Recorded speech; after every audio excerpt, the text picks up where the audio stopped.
Putin is very worried about being assassinated by a brutal Russian death squad. A brutal battalion of sickened Russian fighters have vowed to put a bullet through the head of their leader, as the death toll in Russia's war approaches 200,000, writes Robert Taylor. Murderous Vladimir Putin had the backing of the vast majority of Russians 15 months ago when he began his genocidal war against Ukraine. According to our polls, roughly 80% of them were cheering him on, despite the human carnage he was causing.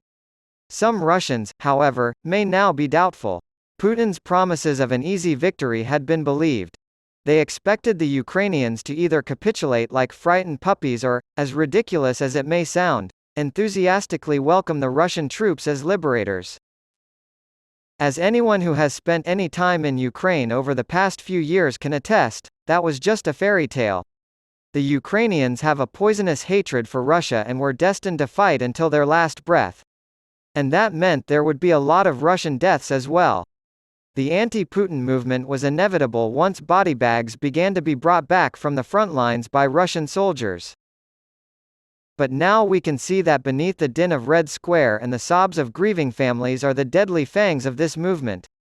Moreover, it must. Putin the thug is known for taking advantage of those in weak positions and being intimidated by strong ones.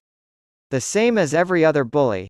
So now we have two Russian military groups working together to cause mayhem on both sides of the border between Russia and Ukraine. The Russian Volunteer Corps and the Freedom of Russia Legion. What is their official purpose?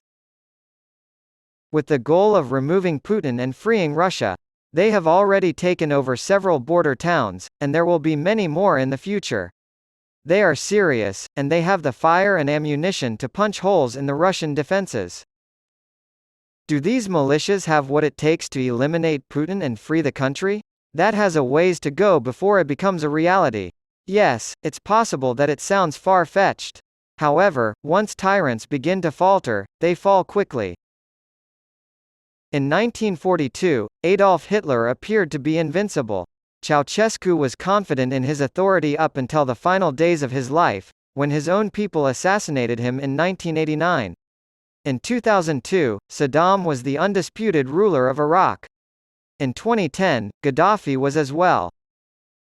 With the majority of the fighting happening hundreds of miles away, Putin may still have the backing of his people. But as it spreads deeper into Russia, more and more Russians will re-evaluate their stance. Putin's boasts of an easy victory for Ukraine have already been mocked. Kyiv was only in danger for a short time. Much of the land that Russia invaded and occupied is now safely back in Ukrainian hands. According to the Ukrainian Ministry of Defense, the number of Russian military personnel killed in action since the conflict began has surpassed 205,000. The desperate, stumbling effort to subjugate Ukraine consumes nearly all of Russia's military might, if you can call it that. Earlier this year, British Defense Secretary Ben Wallace suggested that 97% of Russian forces were already committed. The Ukrainian government has begun its own offensive.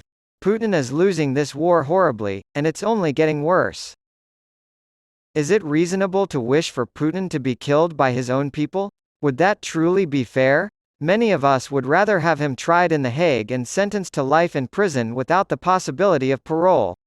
It's easy to see why so many Russians, and a growing portion of the Ukrainian population, want to put a bullet in his head. They may get their wish sooner than Putin expects if the Free Russia militias have their way.